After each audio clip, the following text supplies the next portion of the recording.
Bona tarda. Continuem amb aquestes sessions que vam iniciar el dilluns passat de Les paraules en parlen. Si us recordeu, és un espai que està pensat per quan ens podem trobar físicament, un cop al mes, a la llibreria, per parlar de literatura infantil i juvenil. En principi, sense cap... amb tota llibertat, no? Per parlar un laboratori on ens trobarem mensualment per aprofitar aquest fons bibliogràfic que hi ha a Sinúcia entorn a la literatura infantil i juvenil, aquestes novetats i aquesta relació que n'hi ha amb els editors i les editores i amb aquesta possibilitat també des de la comunitat de Sinúcia de tenir al nostre abast autors, autores, il·lustradors i il·lustradores i tots vosaltres. Fins que no ens podem trobar un cop al mes físicament, continuarem parlant de llibres i mostrant llibres sobre literatura infantil i juvenil. Dilluns passat se'm va oblidar també dir que tots els llibres que vam ensenyar la setmana passada i els que ensenyarem ara, els teniu la gran majoria a la web de Sinúcia per si voleu continuar investigant. I també el que farem serà penjar a la web tots els títols i la bibliografia, perquè podeu consultar. I si teniu alguna pregunta o alguna proposta de temes que us agradaria tractar, ens ho podeu fer arribar a Sinúcia a través del mail o a través de xarxes socials, sí. Continuem pensant. Vam començar amb aquest títol, un mini resum que es deia Les paraules en parlen, amb aquesta descoberta de llegir. I què és llegir? I ja vam parlar de que llegir llegim abans de llegir la grafia i l'alfabet. I vam començar i continuarem amb el tema dels abecedaris, els abecedaris als llibres. Vam iniciar amb aquests abecedaris, llibres d'abecedaris artístics o no artístics, que el primer que posen a l'abast del nen i la nena i al nostre abast és aquesta sensibilitat, aquest tacte, aquesta forma, aquesta estructura, aquesta grafia, aquesta forma. I vam dir que en la sessió d'avui continuaríem aprofundint amb aquests abecedaris que cada cop van explicant-nos més històries, van relacionant-se més amb el tema literari, amb el tema de no només interpretar el món, sinó també expressar el món, no? Expressar què ens passa, expressar com ho veiem i expressar què sentim. I començarem, sembla que vam quedar, començarem amb aquests llibres, llibres que ens parlen i ens fan resum d'històries que tenen com inici les vocals o els números. Aquests llibres són uns llibres publicats per Calandraca, editats per Sendak, per el gran Sendak, al 1960, amb aquest format quasi de manual, de manual d'escola, i que a través de la gran creativitat de Sendak ens expliquen i ens van fent històries. Aquí arribem com abans. És un llibre traduït pel Miquel Desclot en català i traduït al castellà per la Glòria Fuertes. He de dir que a mi m'agrada molt el castellà com sona, perquè clar, són frases molt curtetes, i que Sendak, a través d'aquesta família de cocodrils, ens va portant amb aquest món que diu aquí arribem com abans, la família dels caimans. Sendak sempre jugant amb el llenguatge. Bufen globus ben inflats i els rebenten amb esclats. És quasi un format còmic on la il·lustració es complementa amb allò que ens està explicant la frase. I s'ha per fer les lletres i els números. Què més tenim? Tenim també aquest abecedari publicat per l'editorial Joventut i fet per Imable, que ens parla d'un abecedari amagat i que juga amb aquest sentit de trobar les lletres. Ens dona una pista, és quasi com una endivinalla amb la gran creativitat de la gran Imable. Ens va mostrant de dir, l'Helena es posa una flor a la E. I a través d'aquesta imatge i d'aquesta frase anem fent recerca d'on i a on i què ens diuen aquestes E's. El Yeti se amaga a la M. És un diccionari quasi d'endivinalla, poètic i artístic. I també Imable ha fet coincidir els números a les lletres i els números amb el mateix format. Més diccionaris, ho veieu, Continuo, és allò de dir, a veure les paraules, més alfabets. Una descoberta de fa molt poc és aquest alfabet publicat per Pepa Montero aquí a l'estat espanyol, però és un llibre en principi de Periplo, que és una editorial argentina, però publicat per primer cop a Portugal per Orfeo Negre. Y diu, hoy me siento, es un texto y una ilustración de Madalena Moniz y a mi em fascina, no? Com es complementa tot el tema del text, de les lletres i de la il·lustració amb el tema de les emocions i de com ens sentim, no? I aquesta inventiva que té de dir audaz, no? I ens descobreix un nen trepant per aquesta paret. Curioso. Juga amb el verd, amb l'emoció, amb la descoberta, amb la grafia, amb les formes, perquè aquí, si veieu, es pot... Enredado. És, ja us dic, publicat per Pepa Montero.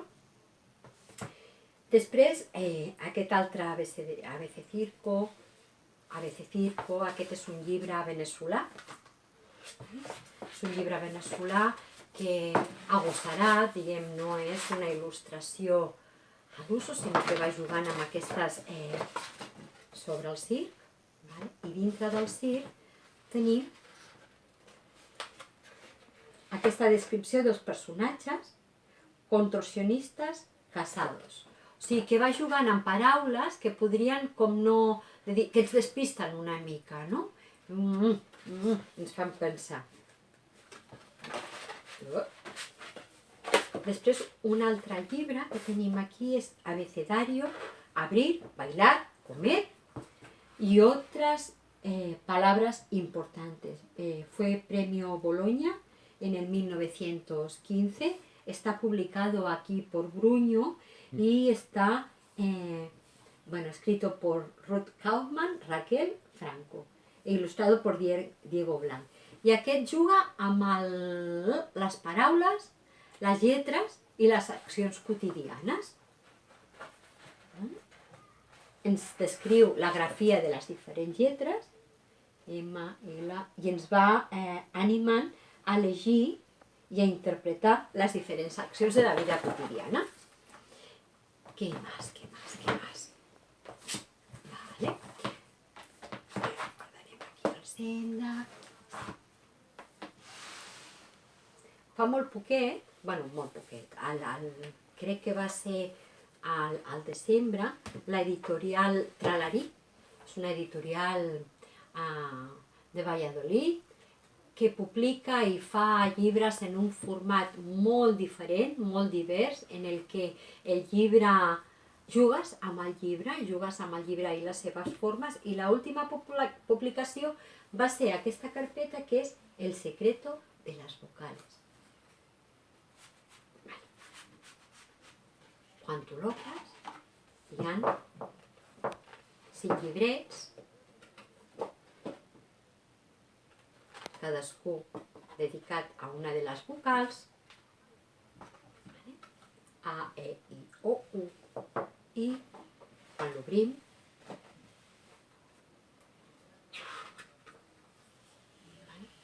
ens va...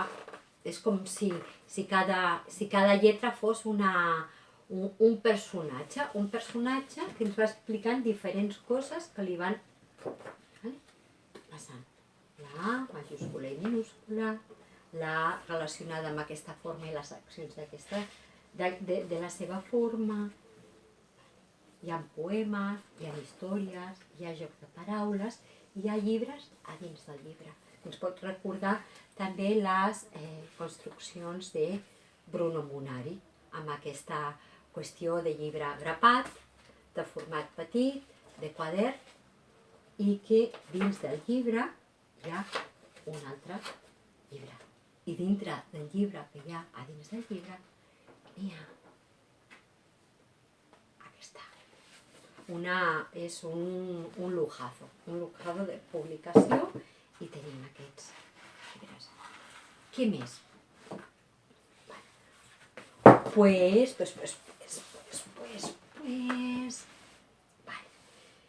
Llavors, a veure, ara ja, és a dir, un pas més enllà, és a dir, juguem a, per exemple, aquest joc, no? Amb el Joan Brossa i els seus poemes visuals, el Pep Molist i la Maria Beitia inventen tota una història del Joan Brossa petitó que ha perdut la A. I llavors anem jugant amb aquesta història de què passa. I ens va explicant a poc la biografia del Joan Brossa amb aquesta recerca que ell sempre va tenir, aquesta recerca juganera, creativa, inventora, que no tenia fi, amb les lletres. Finalment, amb aquest llibre que està publicat per el Cep i la Nansa, ens fa un resum d'aquests poemes, del Joan Brossa, aquests poemes visuals. Què més? Què passa? Què passa quan fem servir les paraules sense que en principi tinguin un sentit per nosaltres, no ens diguin res, no? És com aquest gran malacatú de la gran Maria Pascual de la Torre, publicat per A Buen Paso i que va tenir el premi el Premi Canari de les Illes Canàries amb aquesta presentació. I és la història d'una mare i un fill en les coses quotidianes de cada dia, de rentar les dents, no sé què, que a través d'unes paraules màgiques que s'inventen van haver una sèrie de transformacions. Juguem, no? Vale. Què passa amb aquest llenguatge? Quan per nosaltres no té cap sentit. Què passa quan els insectes parlen, no? Aquest és realment un llibre ja que li dona com la volta a dir, consonants, vocals, però és un llenguatge que per nosaltres en principi no té cap sentit, que és Mau i O, publicat per Bàrbara Fiore i escrit i il·lustrat per Carson Ellis. I llavors s'inventa a través d'aquesta història i de frases que en principi no ens diuen res a nosaltres, vam descobrir allò que les paraules, allò que dona sentit a les paraules, que ens estan interpretant el món i juguem a veure què pot dir. Perquè, ja us dic, és tota una prova. Jo crec que els nens i les nenes ho agafen molt abans que nosaltres els adults. Què més? Després tenim altres formes de parlar, que serien aquest que us ensenyaré, aquest també publicat per Convel, i què vol dir això? I juga amb un món diferent, ja no són paraules, ja no són vocals i consonants, sinó que són símbols, són elements que ens trobem en la vida quotidiana i que també ens estan parlant. que ens estan explicant una història a través de grafies i símbols que ens trobem en el dia a dia. Una altra manera de descobrir el món. I pels més petits, què coses més ens parlen? Doncs ens parlen Los colores nos hablan. Este és un llibre publicat per Océano Travesía, il·lustrat i fet també per Imable, que és la mateixa autora que la d'aquests llibrets, i que ens explica a través dels colors una història de cada... ¿Qué me dice el verde? ¿Qué dice el verde?